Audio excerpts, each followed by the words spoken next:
Behind every successful endeavor in life is a relationship built on trust. Welcome to The Trust Doctor, restoring trust and enriching significant relationships. A podcast focused on helping you nurture healthy relationships. Join thought leader and world-renowned expert on relationship and empowerment coaching, Dr. Patty Ann, and her special guests every week for insightful and meaningful conversations filled with great takeaways that will help you build healthier business partnerships and happier romantic relationships. Are you ready to restore trust and enrich the significant relationships in your life? The Trust Doctor, Dr. Patty Ann, is in.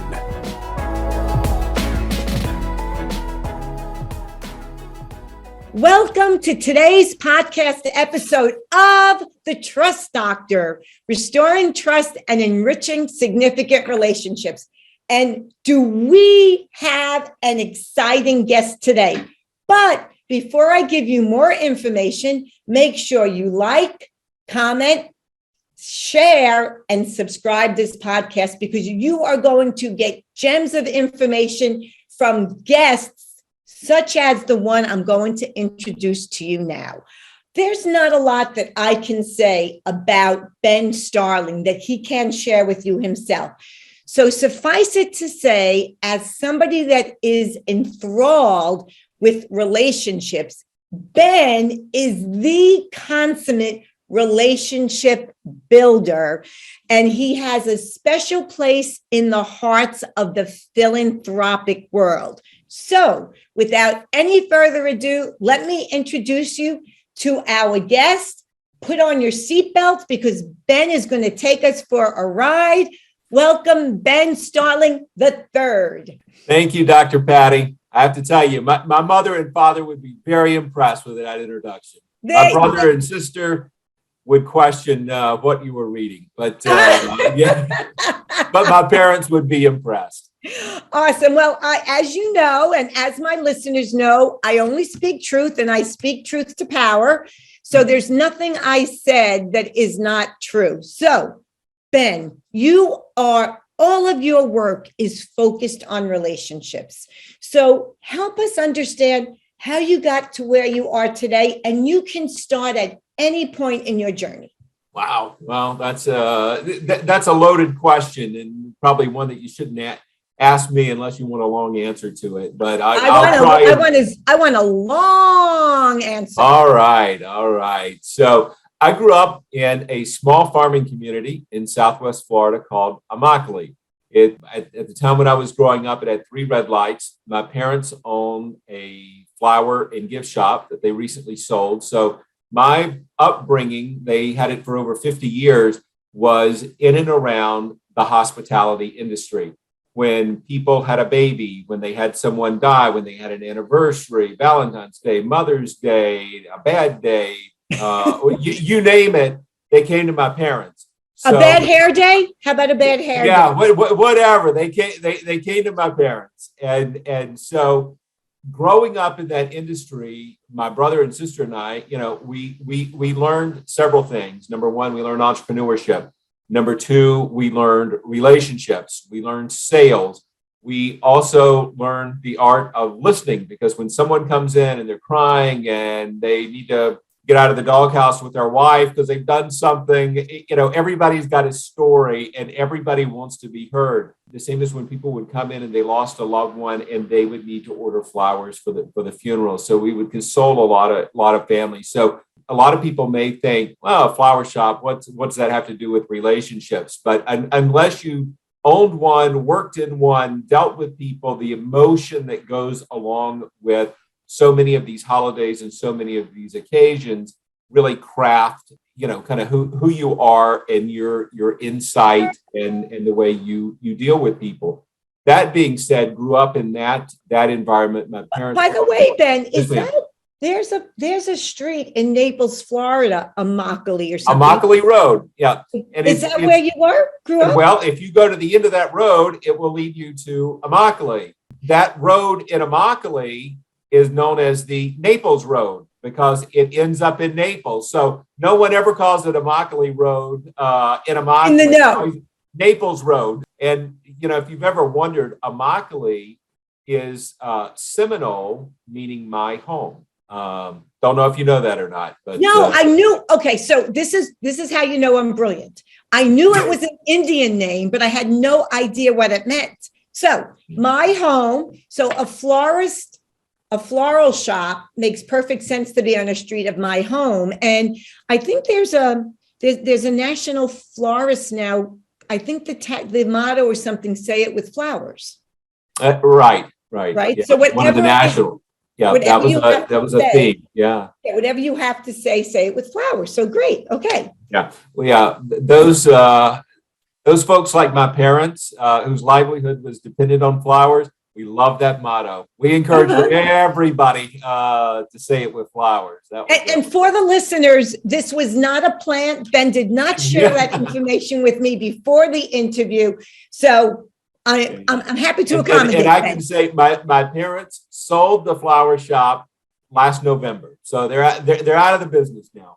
So what you're saying though, Ben, is you, and this is true for most businesses, right? You go to school, you get a formal education, but you really learn the art of relationships by watching your parents and how absolutely. I am a big believer. I believe in education. I believe in hands-on education. I believe in on-the-job training. A textbook can only teach you so much. When I was a sophomore in college, I had to get a job. I had to work.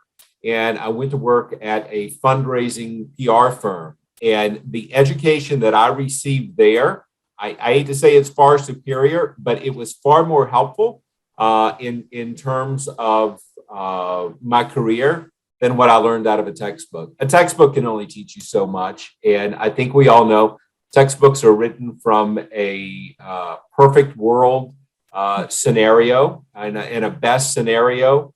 And I think everyone will agree that life is not always the best scenario. And oftentimes it's the worst case scenario. And you learn the most when things are just absolutely disastrous. And you also really learn the most about yourself when you learn from others. If you want to see what someone's temperament is, watch them untangle Christmas lights. That was. So where did you go to college? And I'm just curious, what did you study? Because you're right, there's the knowledge here and there's the knowledge here. Yeah. So I came to school over in West Palm Beach Atlantic University, and I've never left. I majored in business. That's how you got to the East Coast from the West Coast. That's how I got to the East Coast, and I never. A little geography lesson for the listeners. Yeah. So came over here, never left. My father thought I should have gone to law school, and so I started, a pre-law type of course of study. Further I got into that, I thought, man, I was not a great test taker, and so I started studying for the LSAT, and I realized there's no way I can pass the LSAT to get into any law school, but. That it worked out just as well. So by my sophomore year, I started working at the fundraising PR firm, and it was just such a natural fit there. And I realized that people could get paid for doing what they thoroughly enjoyed and what came natural for them. And the rest is history. Actually, Ben, you are such a people person, and the law is so, whether it's designed that way or not, the way it operates, it's so adversarial that it would have been a slow death for you to be in the law profession. Yeah. It really would have. So PR and relationships got your name written all over it. Yeah. I went to see a donor one time, and they were up in Pennsylvania, and they did car batteries. And I went through the factory, and I saw the people standing in one place all day long doing the same thing, and it was loud in there. So there was really no conversation between the people at their stations. And I thought to myself, I would go crazy if I had to do that. And one of the reasons I gravitated to fundraising and PR is the fact that you get paid to talk to people. You get paid to interact. You get paid to go out to lunch. You get paid to sit there and talk to people who have accomplished great things and listen to their stories. On some level, I probably should have been a social worker, because I love to hear people's stories of, how they got to where they are. Maybe that's more of a psychologist. I don't know, but I'm fascinated by people's stories. I think you're in the exact right field, because I think you're a human interest expert. That's really what you do. So Cheryl, you mentioned the word donor. So I don't think people know what you do. All right. So my career has been spent in the fundraising arena, philanthropy, advancement, development. Simply put, I was paid to ask people for money for charities. And that, some people call it by various names. We'll keep it clean, Ben. I'm keeping it clean. But My career has been one that has started with very small nonprofits to very large organizations to several $billion-dollar nonprofits, raising money for great big ventures. To started out with something small. One group that I started out with, if I took in a check for $1,000, everybody clapped, because that was a big amount of money. Going to work on a campaign where the campaign goal was $1 billion. So like a political campaign? No. I don't. I've done some political fundraising before, but what you find in political fundraising when you're the fundraiser is that when the politician doesn't vote the way the donor wants them to vote, then they call you and yell at you. And politicians don't return calls nearly as quick when they're not out raising money. So then I became the bad guy, and I thought, no, if a nonprofit disappoints someone, that's okay, because they've gotten a tax deduction from the IRS. But I am not going to answer for a politician. I've done that. Man, you're a smart man. It's been quite a ride, but politicians disappoint. I don't care which politician it is, right, what side of the aisle.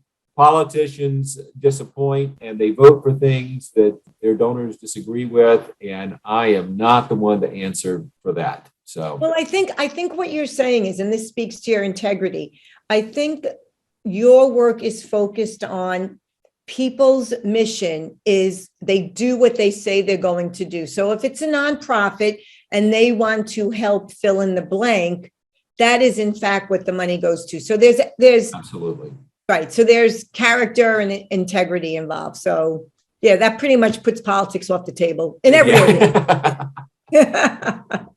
I'm happy to help some behind the scenes, just connect them with the right people. And most of the time when I'm called on politician that's coming into town, I'll host a luncheon and invite some people. And then I tell them, don't you ask any of these people for money. Let it be their idea. And I'm not going to ask them for money. I'm just going to give you an audience to get up and share and cast your vision if you're elected or you continue in office. But I am probably disgruntled is not the right word, but disappointed.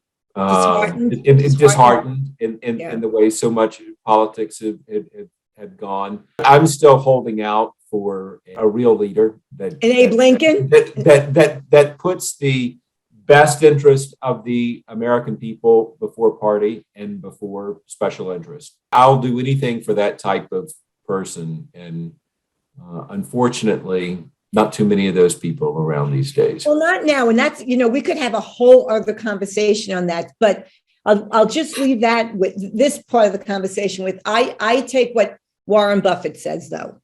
Never bet against America. Never bet against America. And when we need a leader, a la Abe Lincoln, George Washington, they show up. So, absolutely.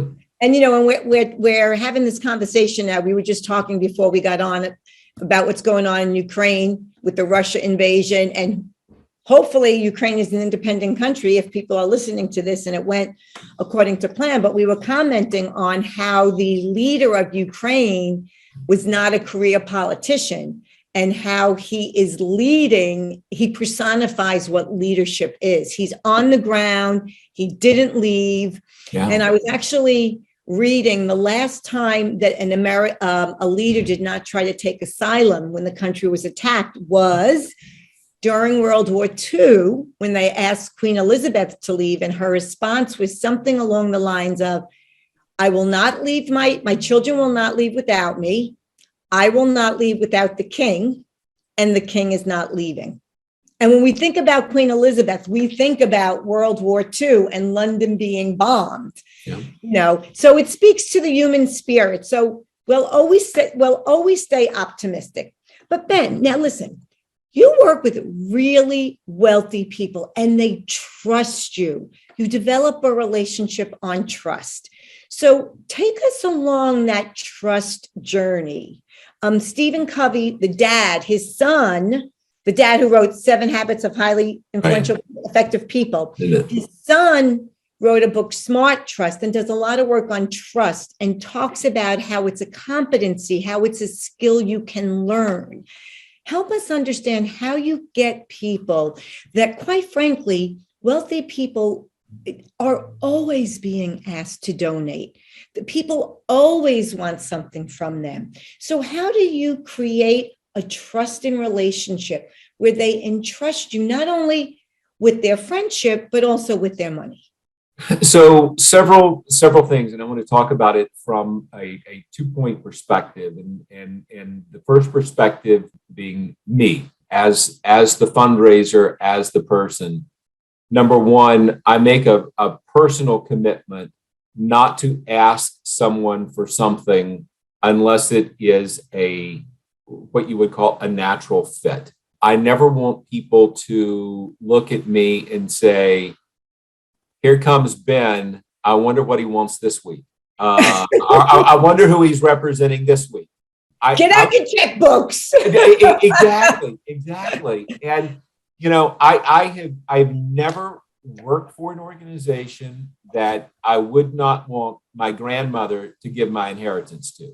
So that number one is key. So that ensures that I'm not pitching someone with a product, a service, an organization, project that does not align with their philanthropic mission. And you can only do that if you really know them. Well, when you kind of self-govern from the beginning, people see that. People interpret that from the perspective of, gee, this guy's really nice and he's never asked me for anything. And it's like, I wonder why.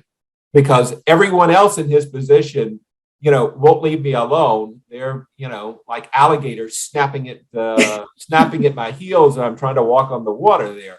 And the other thing that I share with people from the other side of it, from the donor perspective, is this. Just like what you said, very wealthy people are constantly being asked. I mean, just they can't go anywhere without someone surrounding them and wanting something. And you think to yourself, gosh, these people must get really tired of this. So when in my role in consulting and when I've been employed by organizations to lead, the first thing I do, number one, I listen. I want to find out what's important to you. I want to find out what you're passionate about. I often tell people, you've got to get on their agenda before you're going to get onto yours. And they said, well, what exactly does that mean?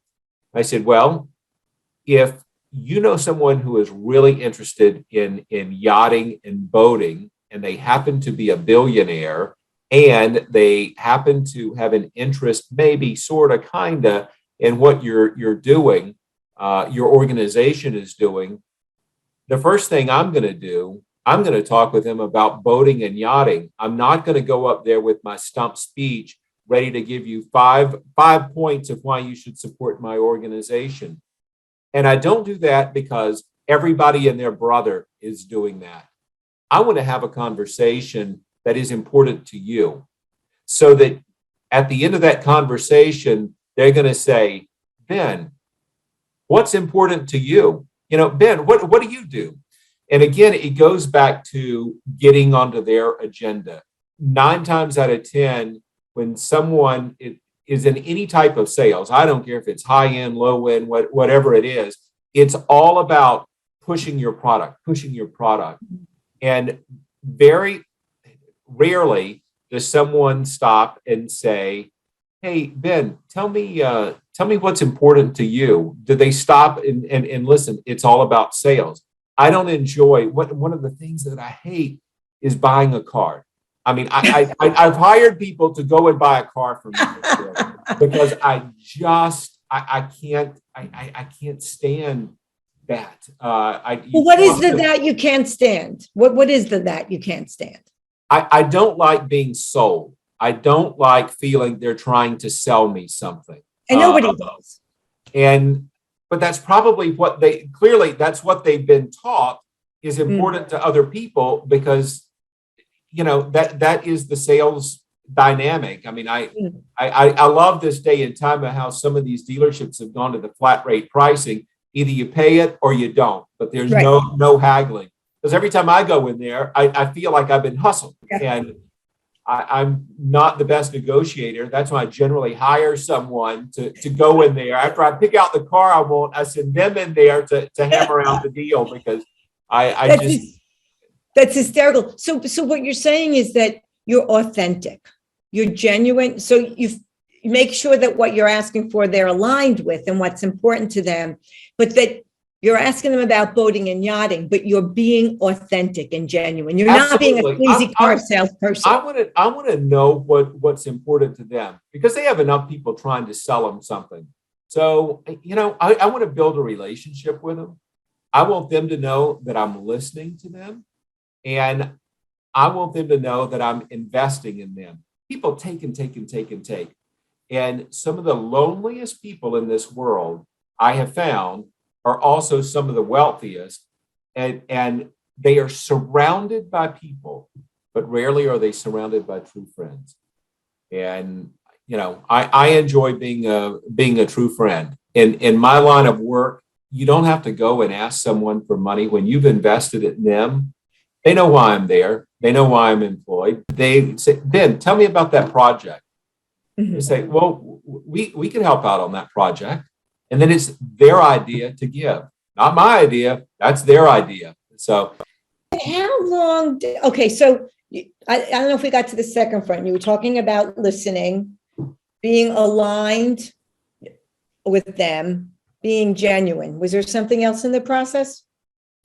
Just the aspect of investing back in the donor. So from the donor perspective, having someone invest back in you and getting onto their agenda before you start pushing your agenda. Mm-hmm. So what type, and it is true what you say. I know a couple of billionaires, probably not as many as you. I know enough millionaires. But what I have found is the more money, the joke is if you have no money, and you're crazy. If you have money, you're eccentric. Right. Like people don't necessarily speak truth to power or speak truth to wealth. And I have found that people that are very affluent, or think about it, Michael Jackson, are surrounded by sycophants, right? People that will tell them what they want to hear because they want to be on the gravy train. I'm not saying all, but right. It does seem to be, there's a lot of that. Whereas, with me, I got friends in low places. You want to come along? Great. If you don't, that's okay too, But what's the time frame, right? In sales, they say, I guess, the lead time, but I know you don't look at it that way. I would tend to think from the time you establish a relationship with someone to the time somebody wants to cut a check. And I don't think it's for you. I think it's for the cause. Right. And I suspect that's a huge differentiator for you. I've met you. You are so likable. And by the way, I think you're an introvert, but we'll get to that later. Yeah. Just make sure people stay with us here. So I feel that you're genuine. I get that sense right away, right? but it still takes time to develop a relationship. So what does that look like? Is it a year? Is it 2 years? Is it a month? So in the fundraising profession, there have been studies that have been done that say from the point of contact, from the point of initial contact to the point of a check being offered is 7 meaningful steps, 7 meaningful touches. Of course, the more zeros to the check, the longer that can be. I've met with people before, and they've decided right then, they already know about the organization, and they know I wouldn't bring them. I have some level of history with them, and I wouldn't bring them something that wasn't fully vetted. And you say on the first date that come on, you got to kiss a lot of frogs before you they're ready to give. Then I've had other people that enjoy kind of the courting process, that it can be years. People say, well, how do you know when to ask? And you said earlier you don't. At some point, you're throwing out enough red meat in terms of, and you think about it in terms of any type of sale, you're throwing out enough red meat that it becomes their idea to give. And what you want to think of, number one, of course, is that I'm not selling you something you don't need. I am connecting you with something that is of interest to you. Mm-hmm. And I am sharing with you how we are going to do it better than anyone else in the most cost-effective way that changes the world. So that's how I present it. But in any type of sales, at some point, you do have to ask for the sale if it doesn't come to that. Okay, so 2 things I picked up on. One, because I'm smart that way. Yeah. One, I've noticed that you have not mentioned the name of one donor. So people know that when they give to you, it's confidential in whatever format that's supposed to be. And I'm sure that goes a long way. And I don't think that was just, I just didn't happen to mention. I think people know when we give to you, it's a sacred trust. Well, it is very much a sacred trust. And the majority of the time when you give gifts that say are $1 million and above, there's a press release that's issued. Mm-hmm. So that's public information. But are you attached to but is it that they gave to you? Well, I would never be presumptuous enough to say they gave to me. They give to an organization I'm employed by, and my employment there may have been a conduit to presenting, but I would never utter the words that they gave only because of me. Right. So I'm not comfortable with yourself. It's never about you. And I wouldn't want them to do that. I want them to give their hard-earned money because the mission of the organization resonates with them. Because so many of the donors that I've worked with are people of great faith, and they will talk about how God has entrusted them with billions of dollars, and they need God's wisdom and how to give back to create more. Mm-hmm. And I want them to take their cues from God, not from Ben, because Ben's been known to make a mistake or two. Well, actually, I feel like you're reading my mind here, because I was actually just thinking about people that have a lot of wealth. We were talking earlier. I know we're both believe in capitalism, right? People, who is it? Kennedy that said the President Kennedy, not John, to whom much is given, much is expected, right? And I do think that people that have reaped the rewards, tremendous success financially, do want to give back.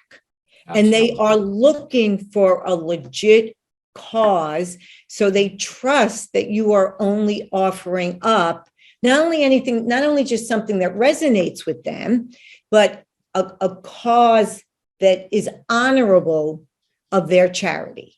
Absolutely. Right? Absolutely. Okay. So I'm going to put you on the spot if you don't mind. So talk to me about when an organization like Wounded Warriors, right? Now, as far as I know, you have nothing to do with them, right? Okay, or had nothing to do with them. So for years, I know my husband and I felt very strongly about it. We thought it was a great organization, we're very patriotic, pro-American as you are. And then I don't even remember what happened, but then we started to hear and read about that the monies weren't going to what we thought. So what happens in a case like that? If a brand gets tainted, can you ever recover from that? Have you ever been in a situation like that? Thankfully, I've never been actively involved in an organization that has an issue. I did work for an organization one time, and years after I left, they had a leader that came in and just did not lead in the way that some of the donors thought, and then the leader departed. So there have been a lot of organizations that with the advent of the internet and news and blogs and that sort of thing, things have a tendency to mushroom. And the first thing that I always share with people is, let's make sure we know the facts. That's something very few people bother to do these days on any topic. And so often, you mean like due diligence on an organization? Right. So if they say, well, I heard, well, I hear a lot of things, and I want to make sure that what I'm hearing is fact. So the first thing I'm going to do, I'm going to research it. I'm going to study it. I'm going to call somebody that works there or has intimate knowledge of the organization and ask, what's going on? I did hear this. I read that. Is it true? And if I find out that it's not true, which is the case sometimes, I'm going to do everything I can to make sure that someone knows that what they're saying is inaccurate and corrected. Because the more someone repeats something, it hurts a charity and it hurts the mission. Now, if I go in there and I find that what they're saying is correct, and there has been some sort of mismanagement, what I generally look for is this intentional or accidental? If it's intentional, you can generally be certain that the IRS at some point will get to the bottom of it. So that will take care of itself. Take care of itself, yeah. If it is accidental, that's another thing. So I have seen situations before where things were paid for by a nonprofit that they didn't understand that maybe it should not have been paid for, or it was a legitimate expense, but they didn't stop and take into account how that would look. There have been situations before. So perception, the whole concept of perception. Right. So there was an organization one time that it became known that they had paid for first-class airline tickets for a celebrity to come in and speak. And what happened was it got out that, oh, well, the charity pays for first-class airline tickets for people. You don't want to support an organization that pays for first-class airline tickets. Well, the other half of the story that didn't get repeated was, well, the celebrity had waived their speaking fee in exchange for a weekend at the five-star hotel in Palm Beach and 2 first-class airline tickets, which was a phenomenal deal for the charity. However, when that got booked, one of the questions that the IRS asked, does anyone in your organization fly first class? That's a question that the IRS asks of nonprofits. Well, is that right? Is that right? Yeah, and it got reported as such. But is that information confidential? Like, how would that get leaked? if you're a nonprofit organization, you are required to file your tax returns are public record. So you can go online to like guidestar.com, guidestar.org. Any nonprofit, you can key in their name. It will come up. You can see their tax return. It will show you in there who the highest paid top 5 employees are, who are their top 5 highest paid vendors. It shows you how much money they've raised, how much money they've spent. It's all in there. And again, one of the questions, does anyone in your organization fly first class? Now, I look at it from the perspective of they made the right decision to buy 2 first-class airline tickets and put them up at a 5-star hotel. How I would have done that differently is I would have estimated the cost of those tickets in that weekend and written up some sort of invoice with a speaking agreement for that price. Right. Instead of picking up the tab on that, because no one would have questioned, a speaking fee, but they do question so again, that's what I would call an accidental problem, not an intentional problem. Okay, so how do you do damage? How does an organization do damage control with that? Because that's a great example, right? Today people just read the headlines or they read the tweet. Absolutely, and that will be picked up as a headline. Right. And what I find is people don't read the story. Right. And someone is going to use that as clickbait to tell that story. And few people are going to read that. And it will be shared and forwarded to millions of people because of the headline and the headline alone. So that being said, the first thing an organization has to do, they have to own it. They have to accept it and say, yes, this is what we did, and this is why we did it. I think it was during Watergate that they said the cover-up was worse than the crime. Right. We're dating ourselves, Ben. Exactly. One of the worst things that can happen is you try and cover something up that's public record. And finances of nonprofits are public record. It's interesting that you're saying that, because one of the things about an organization that has trust is the closer to the incident where there was something that was a breach of trust happens, the closer to the incident, the higher the level of trust in that organization, right? So as soon as it comes out, you immediately, not that you can get ahead of it because it's already out, but you immediately address it. And you think of organizations like, when something happens, they take responsibility, they recall a product, whether they need to or not. And then others that just brush it under the rug. So you either pay now or you pay later. And what happens with donors, I think everyone that's been in fundraising for any length of time has raised money for a project, and then you get into it and realize maybe the project, number one, is not exactly what you needed, or there has been a shift and you need to change course.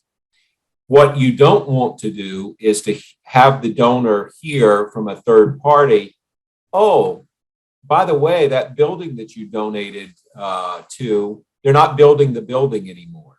You don't want to be on the receiving end of a phone call from the donor saying, what have you done with my money? I heard you're not building that building. Right. Where's my money?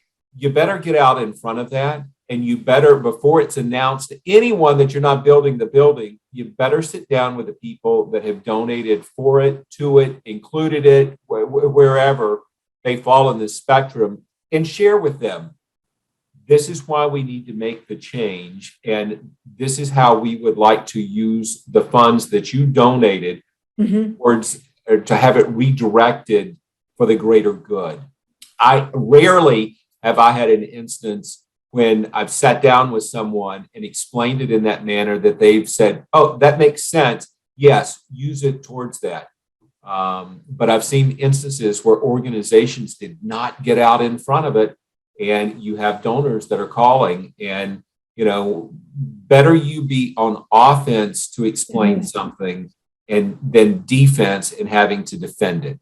That's not a fun place to be. And it does go back to the trust issue. And, I'd like to think that if and when something does go wrong, so many of my donors would call and say, hey, I heard this, and I know that this can't be true because you're there and you would have sounded the alarm if there was really a problem. And well, that definitely speaks to the trust. So let me go back to what you said about, you called it the 7 touch points, right? Can you encapsulate each touch point? Well, there's Take us no through set. I don't know how to ask you for money when we're done. Yeah. So what I like to say to people is that a relationship ask or a presentation cannot always be, you can't condense it and say, this person is only going to get 7 steps, whether they like it or not. So you get some people where relationships don't come natural that automatically see the average is 7 steps. So I've got to plan out the 7 steps. And if it doesn't happen according to the 7 steps, I'm done. I've done the best I can. I'm out of here. I'm out of here. And, I am not that way. The first thing, relationships are so fluid. And listen, full disclosure, I'm not a step kind of person either. People are like, well, give me a top 3. I'm like, I don't know. It's relationships. It's fluid. So that's really what I wanted to speak on. So I had a boss one time. He's not on Facebook, so I can share this story. So he won't see it promoted on social media. But we had a very wealthy couple when I was raising money for the largest biomedical researcher in the world, a very wealthy couple that presented to us, and they somewhat gravitated to me and I to them, and we had some things in common, and they invited me for lunch, and my boss was very excited that this was a huge win, that they had invited me to lunch, and went to lunch, and I was gone for almost 3 hours. I came back and he's arms crossed, and it's like, all right, what diseases are they interested in? And I said, I don't know. We didn't talk about that. He said, you've been gone for almost 3 hours. What did you talk about? I said, I didn't talk about anything. I just listened. His methodology. This is your boss? You should have been out. Yeah. Went about things was very, very different. My thing was, I'm going to listen. And he said, well, what did you learn? And I said, well, I learned that their grandmother died of breast cancer. That's what I learned. So I didn't have to ask them, hey, what diseases are you interested in? When they tell me that your grandmother died at an early age, I'm going to say, gee, gosh, I'm so sorry. Was it an accident? What took grandma so early? So, I'm going to ask some open-ended questions that get me to the same place without me coming across as being the type of person that just point blank asks the question. I mean, I am not that person to go in and just immediately cut to the chase and will you write me a big check? That's not me. Well, you might have a shorter lunch and you'll get your question asked, but you might not come back with the check. So you both exactly. I've had people before, like I say, when I work for an organization, if I go to a different organization, if I know the individual does not have an interest in what I am working on now, I'm not going to ask them for money. I'm going to keep in touch with them, but I'm not going to ask them for money. I have had countless people say, hey, tell me what you're working on. And I said, well, I know research is not your thing, or this is not your thing. Well, that's okay, but tell me, I'm interested in what you're doing. And I've had them also have friends. Right. And I've had them write me a check because of the fact I didn't ask them for something because I listened. It's the relationship, and The crazy thing is when you listen, the connections you find when you stop and you listen to people and you just let them talk. There's a rapper called Eminem, and I saw him on an interview. And I'm not a rap music kind of guy. I And, can't believe that for one yeah, second. you're probably shocked. But he talked about how there's no word in the English language that rhymes with orange. And the more he talked and the more he said other things, he was able to get orange to rhyme with something else. And apparently in the rap industry, he's known as the man who can make things rhyme. In the fundraising arena, the more you listen, the more you get to things that rhyme. I'll give you an example. I was doing some work for a inner city youth program, and there was a particular philanthropist in the area who happened to be throwing around a lot of money, and his bent was the arts, and had no interest, had never given to an inner city youth program before. And this group had given up and said, we'd love to have some of their millions, but we're not an arts program. Well, I said, you're not an arts program yet? I said, but you will agree that your inner city program to help the kids learn can benefit from some arts education to help channel those that are not college bound to express in art and that sort of thing. And I said, you'll also agree that your kids could benefit from being exposed to the arts at our local, theater and that sort of thing. So I said, that becomes your rhyme with this particular philanthropist, because you are now speaking their language. Mm-hmm. You are taking your program and you are rhyming it with their philanthropy. And it's much the same way. Pushing your agenda would be going to them with this inner city program and saying, hey, will you give us $1 million for it? Getting onto their agenda is, you've made a commitment to the arts. I've got a segment and a demographic of people here that need the arts in order to become all that they can be. Mm-hmm. Here's how we could work together to further your expansion and awareness of arts into all facets of the community. That's speaking their language. Mm-hmm. That's rhyming with their philanthropy. That's getting onto their agenda. So I like to think I kind of pride myself on that, and that's key. Well, you make what you just described. I mean, I love that. You make the connection beyond the first degree, right? It's not the obvious connection, but these kids could become future artists or will support future artists, so to speak. I think it's interesting what you're saying about the listening, right? Because people ask me all the time, what's the most important skill set for developing healthy relationships in all areas of our life? And the answer is always communication, but it's the aspect of communication that's active listening, right? Listening, being actively present and engaged. And what you're describing is, when I tell people the active listening piece is listening, and you're only asking questions from a place of curiosity. Tell me more. Let me understand, because we usually listen to either have the person hurry up and finish what they're saying so we can say what we want to say, or we want to sound smart, or we want to prove them wrong.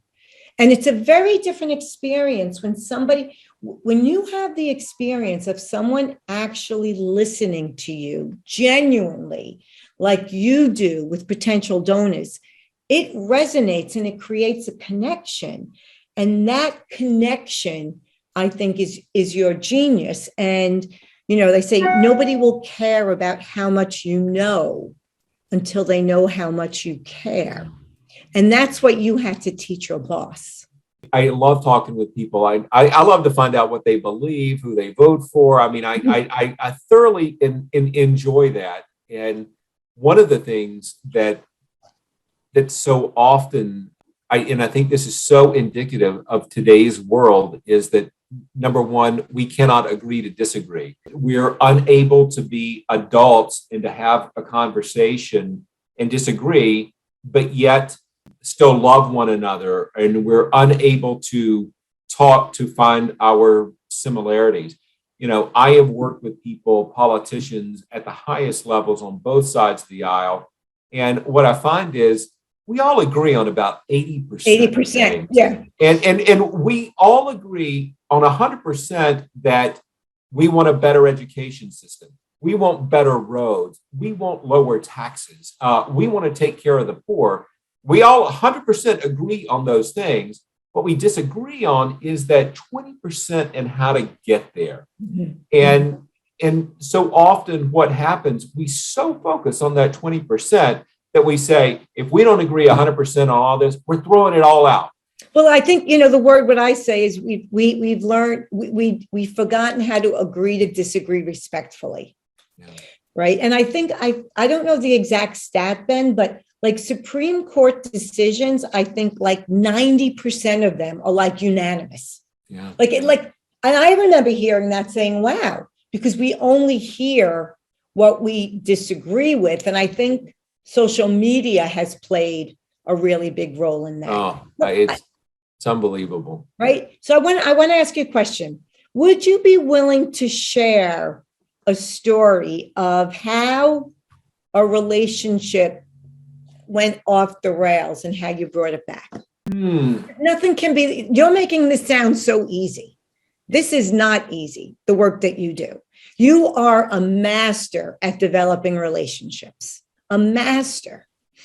And part of that mastery is when it goes awry and bringing it back in. What? Do you have to name names? I know you won't anyway. Well, I can tell you about a situation one time where it was a very prickly donor that felt they were not getting enough attention for their donation, and made it known, and also made it known that they would take their future support elsewhere unless they got some more love, so to speak. And see how Ben is so politically correct. Yeah. What a great choice of words. Okay. Well, this person was a well-known philanthropist, and she came out of a very social type background where there was a lot of applause, a lot of fireworks, a lot of hoopla around her donations. She gave out a lot of gifts that started at $1 million and went up. So she was, when people saw her walk into a room, an entourage surrounded her. And her generosity was acknowledged, and that was important. It was acknowledged, and people understood that was what she wanted. Okay. Mm-hmm. There was names that changed to protect the innocent. Yeah.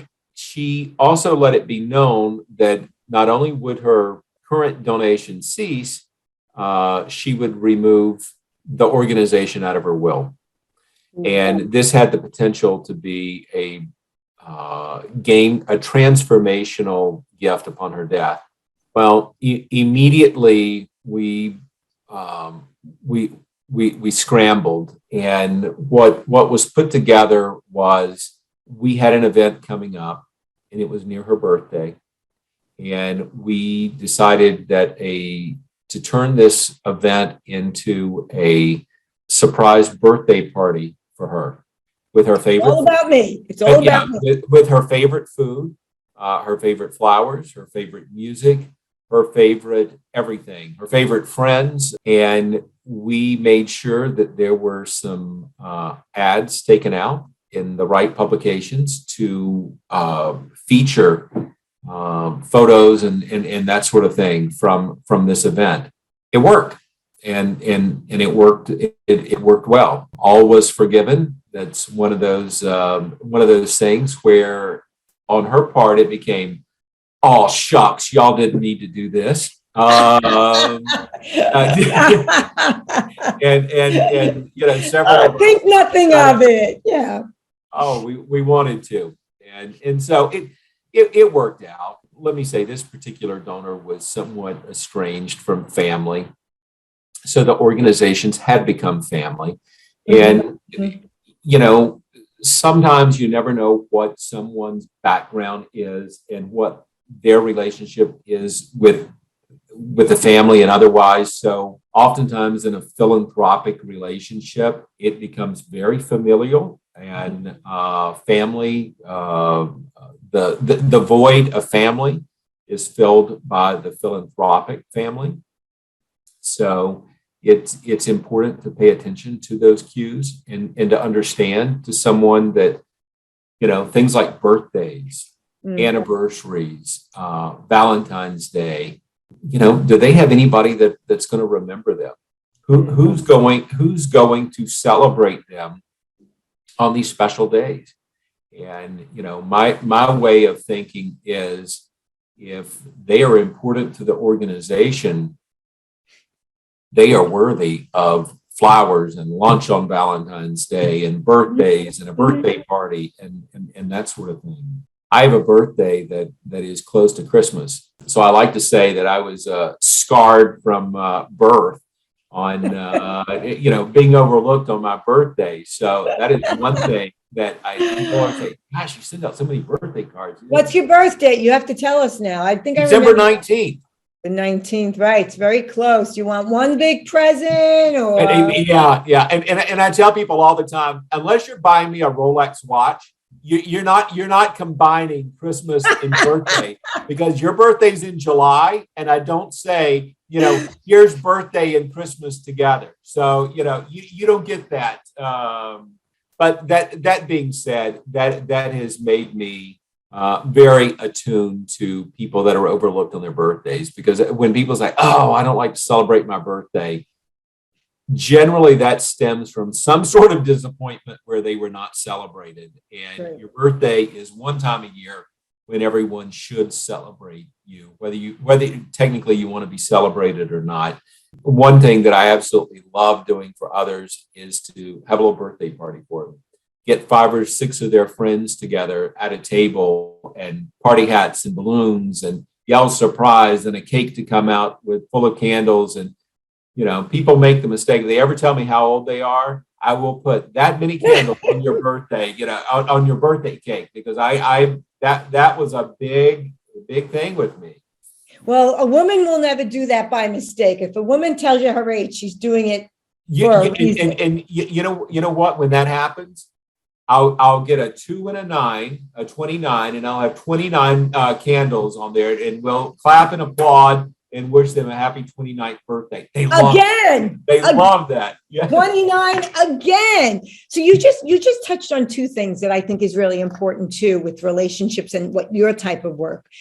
You were talking about people that are estranged from their families. And again, it could be the curse of, having a lot of money, and no matter how much you have, sometimes you still fight over it. It's very, money really is an interesting energy driver. I'll put it that way. Yeah. And I see that because I work with family businesses where relationships go awry. And sometimes it's about the money. Sometimes it's about the alignment shifts and who trusts who and who doesn't trust who, right? So that's why they say it takes 3 generations for a family business to be wiped out. We could talk about that forever. But I think what you mentioned is really important, that after the donation, it sounds like it's still very important to keep the relationship. Absolutely. Not like you cash the check and you're gone. So speak a little bit about that. Well, unfortunately, there are many in my profession that would say, oh, they've already donated. I've got to move on and focus on someone else. Right. My way of thinking, I was mentored by some incredible fundraising professionals who taught me and introduced me to a number of the 24 billionaires that I've worked with. You can't give them a shout out, right? It's all confidential. Well, I'll tell you about one of the billionaires, because that is one that taught me fundraising from the donor perspective. Mm-hmm. And that was Rich DeVos, founder of Amway. Amway, yeah. And he took me under his wing and was always so gracious to share his perspective. And I think you ought to go and see this one. And this is what you need to talk with them about. This is how you need to say it. Or I think your pitch is wrong on this. Here's how I would do it. This is what resonates with me. This is what I never heard him refer to himself as a billionaire. And if it was ever on his introduction for something, it scratched through that. Very, very humble people. But what he would talk about is, from the perspective of, is this project sustainable? Is this long term? How's it going to change the world? So those are the kind of things that, again, a textbook won't tell you. And it's one thing to learn fundraising from a peer. It's a whole nother perspective to learn fundraising from the philanthropist, to say, from my mind, not the textbook, not your colleague that doesn't have any money, from my mind of my self-made billions of dollars, this is what I am looking for in a philanthropic opportunity. That's invaluable. That's invaluable. That would be akin to, I'm a Ferrari salesman, and me learning how to sell Ferraris from someone that would never be able to afford a Ferrari. Right. What's the point? But to learn from someone who is a Ferrari buyer, this is what I look for when I'm considering a Ferrari or a Ferrari level vehicle. That's invaluable. And I think we so often overlook, going to the horse's mouth, so to speak, to learn. A lot of people are intimidated by that, but a lot of people also want to take the path of least resistance. Oh, I'll just get a book and I'll read on it.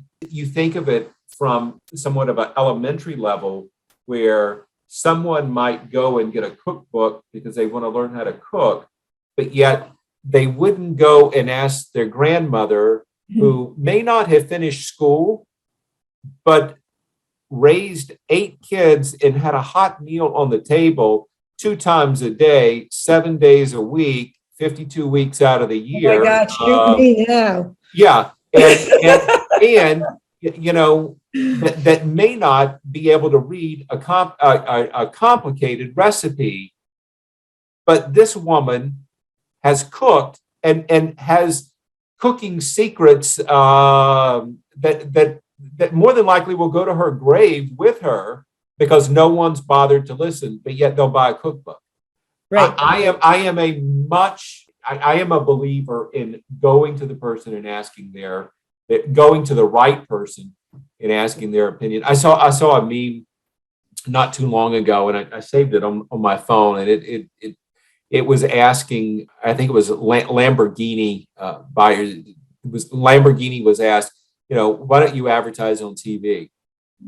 And the response was, because Lamborghini buyers don't sit around watching TV. Right. And if you want to know what it takes for a billionaire to support your organization, the best thing you better do is go and ask a billionaire.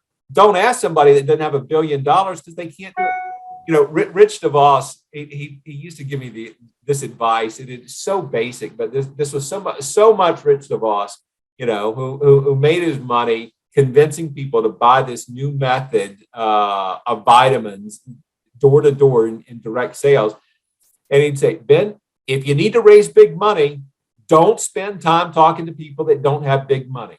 And again, that's what it goes back to. And that night that we met down in Jupiter at Paul's party, there was a man there by the name of Eric Cannavale. I met Eric via John Maxwell a number of years ago, and Eric and I kept in touch. And when he used to live up in Maryland, he sold high-end home theaters. And during the time when I was working on a project in DC, I would see Eric, and we'd get together for breakfast every time I was in town. And he told me, he said, I'm exhausted. I'm going to all these networking events. I'm going to this, I'm going to that. And I said, Eric, that's a wonderful thing. I said, but if your goal is to sell these high-end home entertainment theaters, How many of the people at the local Chamber of Commerce meeting or your BNI group can afford that? How many of your potential buyers are there? Well, none. I said, you'd be better off getting you a membership at the country club and going and hanging out at the country club every day. I said, you got to go where your buyers are, not with the people that, hope, wish, and pray. Maybe they can buy it 30, 40 years from now. It doesn't do me any good. And that was something that Rich DeVos innately understood about fundraising. Yeah, you got to fish in the pond where your fish are. Right. It's like asking a bankrupt guy. Like I crack up. Oh, I went bankrupt 3 times, but now I know how to teach you to be rich. I'm like, no, that's okay. I'll talk to the rich guy. Yeah. He'll teach me how to be rich. And I do think a lot of people approach what you're saying, and this is any type of sales. Let me tell you what I can do for you. Let me tell you what I want to sell you, as opposed to, what are you interested in? What are you looking for? What do you need? What do you want? I think it's brilliant to have had a mentor like that. Yeah, it's incredible. I share with people. I often use an example because people can understand this. If you're a car salesman and somebody comes into the Chevrolet dealership and they are middle-aged with a pot belly, they're balding, and they tell you they're recently divorced and they're looking to get back out on the field. Get back in the game. Yeah, and they're looking at a Corvette or a Camaro. Your salesmanship to them is not going to be based on the width of the tire or how well the engine is built. You're giving them a big magnet. Exactly. You're going to look so good in this. And man, just imagine. With the top down. The top down. And flying. Exactly. You're going to look like Miami Vice here. The women are going to be all over you. Again, it's understanding, your audience. And if the guy comes in and if your job is to sell, Corvettes, and he comes in and he's got 2 kids in tow and said, my wife sent me in here for a minivan, you're not going to try and sell him a Corvette because the wife's going to kill him. Oh, and by the way, my wife's waiting out in the car. There's not a chance in where that there's going to buy a Corvette because his marriage is going to end if it does. And interestingly, Ben, I have heard people, as you know, I have 4 children, and I've driven every minivan model on the planet, I think. And I can remember being in the dealership and having men say, well, if it was up to me, I'd want a Corvette. But my wife and 3 kids say we need the minivan. Yeah. And it's understanding the audience that you're talking to. And it's also being wise enough to understand, I'm not going to talk to the husband about something that, number one, doesn't fit him. He probably can't afford it with young kids in tow. That's going to cause a problem in his marriage.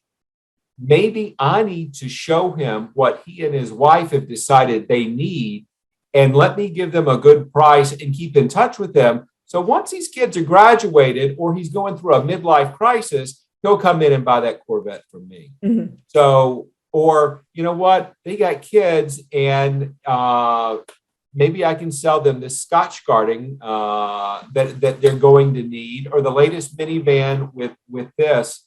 It's reading the audience, and it's being honest and sincere. Chances are maybe your commission would be more on a Corvette.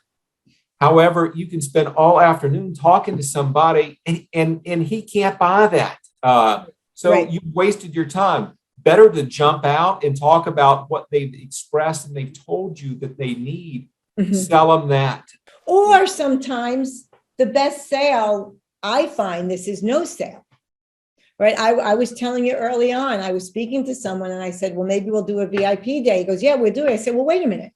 Let me see if it's needed. Let me talk to your partner. Let me talk to your business partner, because if you don't need it, why give it? You play the long game. Besides, you have integrity, right? So I referenced earlier that I believe you're an introvert, but you very much sound like an extrovert. So Am I right? And how are you in front of people and you love people, but I feel like you're an introvert. I love people. I love to sit down with people and enjoy a meal and to hear their stories. I want to find out where they've traveled. Again, I want to find out who they vote for and why. I don't care who you vote for. I just want you to be able to tell me why and give me good reasons why you believe. I want to find out about your faith.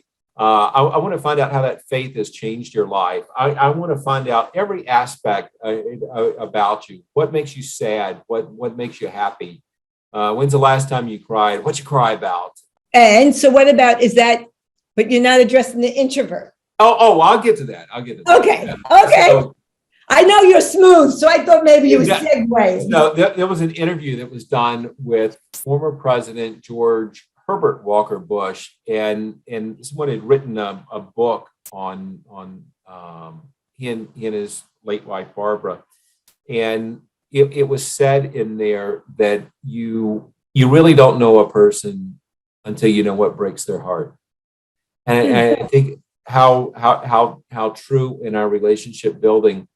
And, so often I would venture to say the majority of relationships that all of us have, very few of us understand what truly breaks the heart of our friends and acquaintances and business associates and that sort of thing. As much as I love talking with people and being out and being surrounded by people, generally, once I get home at night, I like to be quiet. You like your whole floor to be quiet. I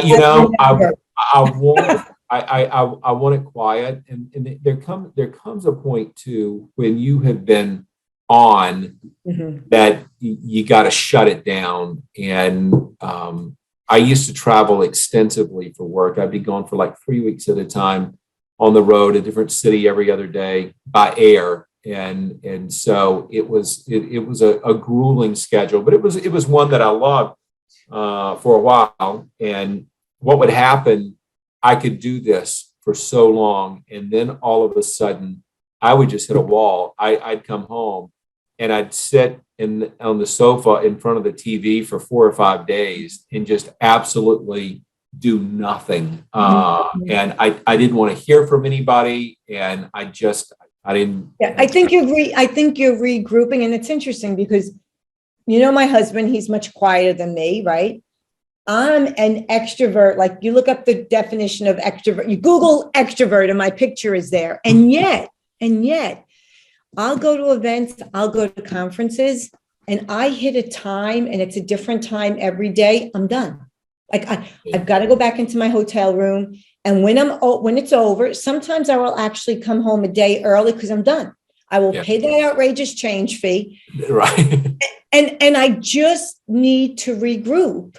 And I think it's because the connections are so genuine and so real. If you were just phoning it in, it wouldn't be so exhausting. Yeah. But I think it takes a lot of energy to care. So I have 2 more questions for you. And thank you for being so generous with your time. Here's the first. My pleasure. You ready? What's the one thing you've learned about life that you want everybody to know? You have to listen to other people. There's a new term that people have. It's like, what is your truth?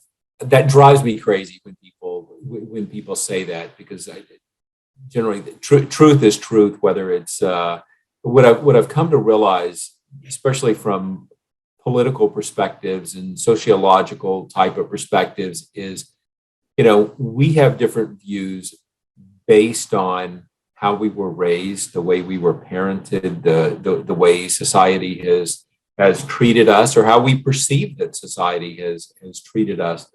And what I find is I can be much more forgiving and understanding once I know someone's point of reference. Where they're coming from. Yeah. And whenever they can sit and explain that to me in a conversation, again, I have many friends that I don't agree with politically.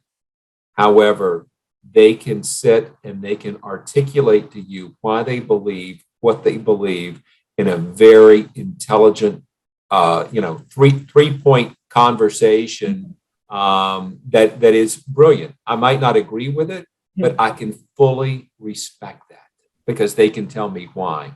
It's the people that say, because I said so. My head wants to explode when people say, oh, because I said so. That drives me crazy. But people have to be heard. And I get paid to talk and I get paid to tell people what to do. But one of the things I'm constantly working on is listening to others and more than listening, to actually hear them.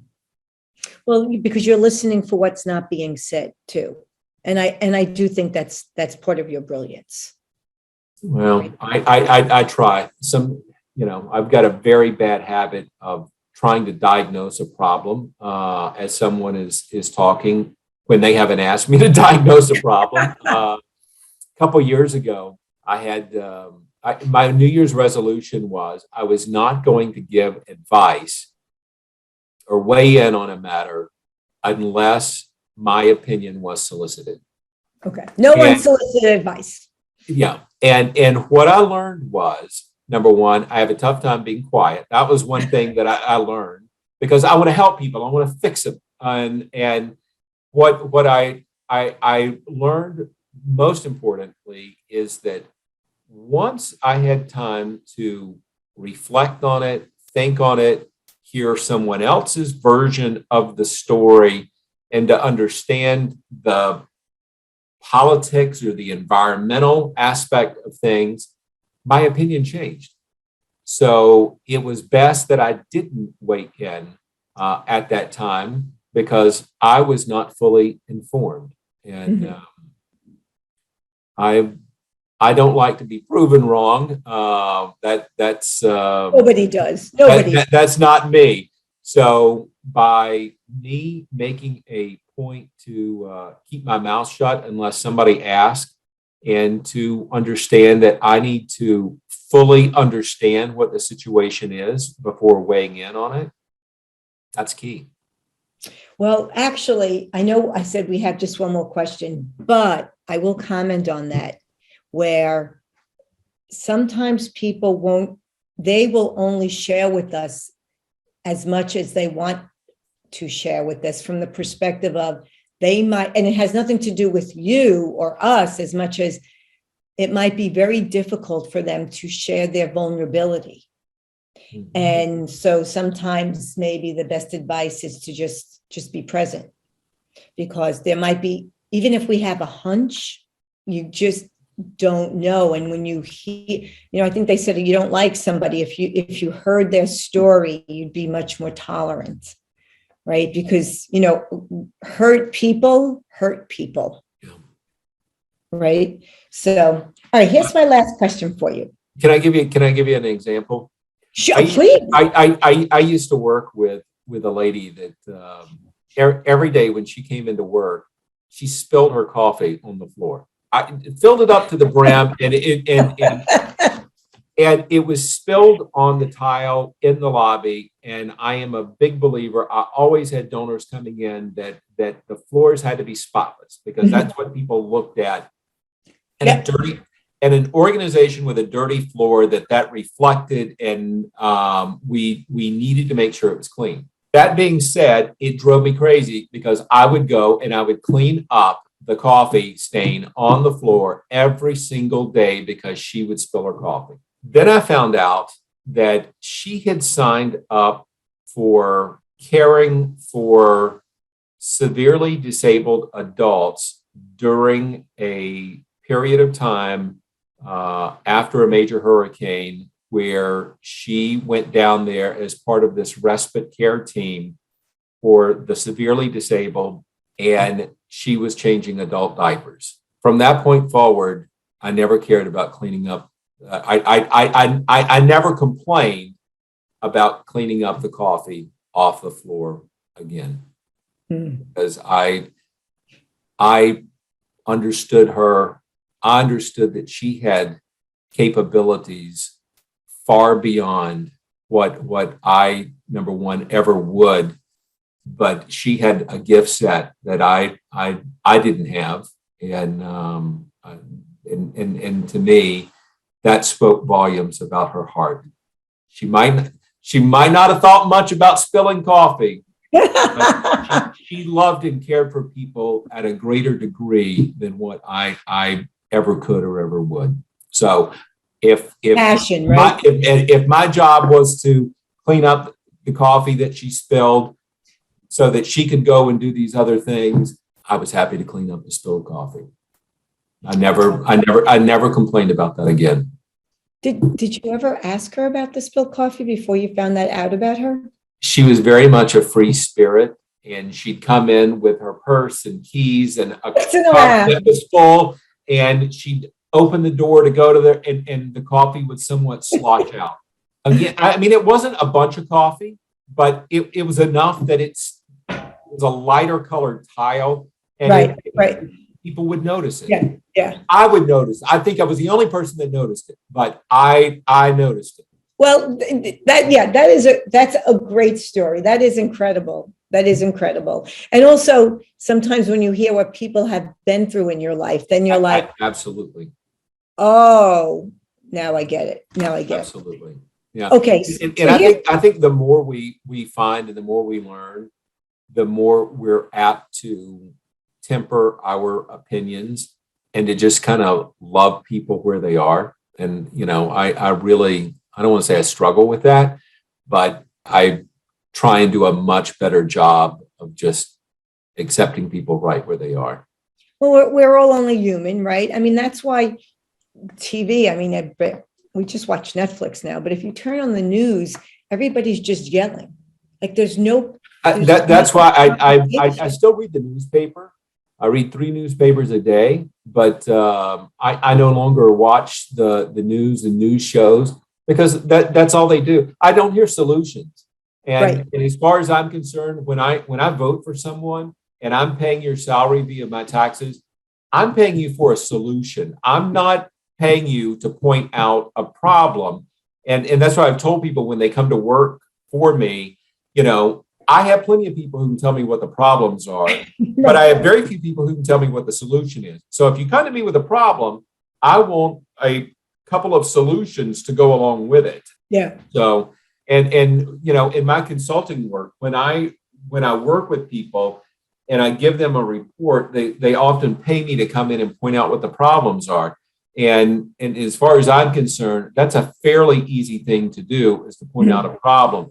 Where your value comes in is pointing out a solution, offering a remedy. It's interesting you say that, because when I'm coaching executives, I tell them when people bring a problem, tell them you want them to bring 3 solutions, no matter how outrageous, and it just shifts the mindset. Yeah. Okay, so here's another question that I don't know if you've been asked this before, but if you could have a conversation with any fundraiser throughout history, and people have been raising money from the wealthy since forever, who would you want to have a conversation with and why? Wow. Let me say that I've already had conversations with the people that have made the difference, because Jerry Panis, who is known as the international fundraising guru that has raised billions and billions of dollars, the biggest campaigns in the world.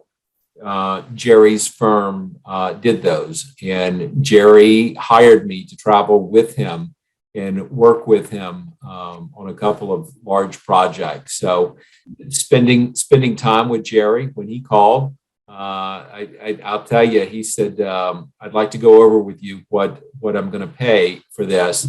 And what I didn't tell Jerry was, I wouldn't have cared if you said the pay was $1. I wouldn't have cared if you said, Ben, you got to pay your own expenses and you got to pay me, just for the experience to be able to say that I had worked with Jerry Panis.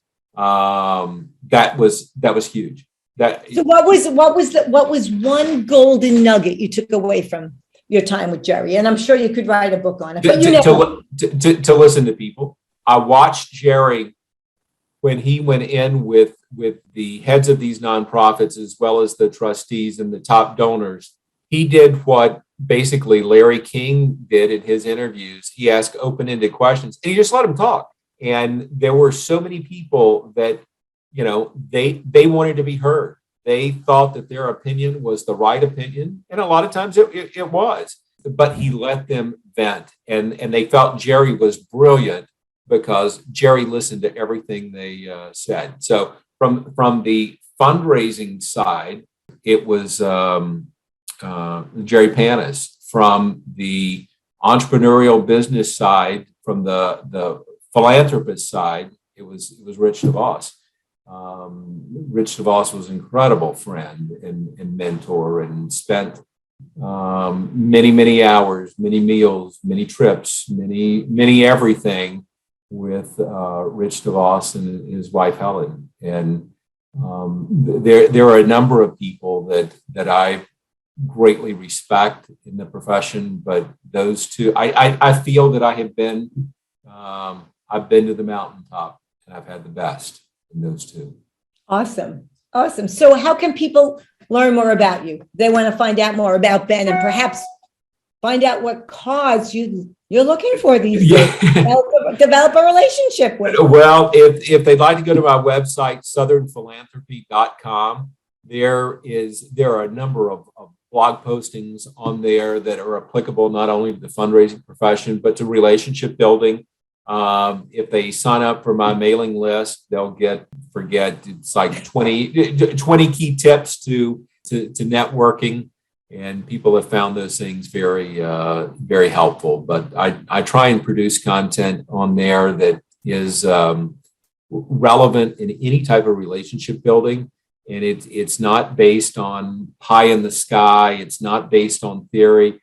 Everything that's in there is based on actual case scenarios that I have encountered, that colleagues have encountered, where we say that it's common sense, and we teach people how to work smarter, not work harder. So if I were you listening to all the listeners, I would run and not walk to sign up for anything that Ben has given, because the tips are regardless of your business. It's all about building relationships. And that concludes, thank you so much, Ben, today's podcast episode of The Trust Doctor, Restoring Trust and Enriching Significant Relationships. And as I promised, Ben took you for a ride. So make sure you like, comment, share, and subscribe to this podcast. And Ben, oh my gosh, this was so awesome. I just can't thank you enough. Well, it's my pleasure. Honored to be on your show, Dr. Patty. Once again, we've concluded another great episode of The Trust Doctor with Dr. Patty Ann. Tune in next week for more insights and advice on how you can create, nurture, and sustain healthy relationships. To find out more about the podcast, visit drpattyann.com/podcast. Don't forget to subscribe, rate, review, and share. Until next time.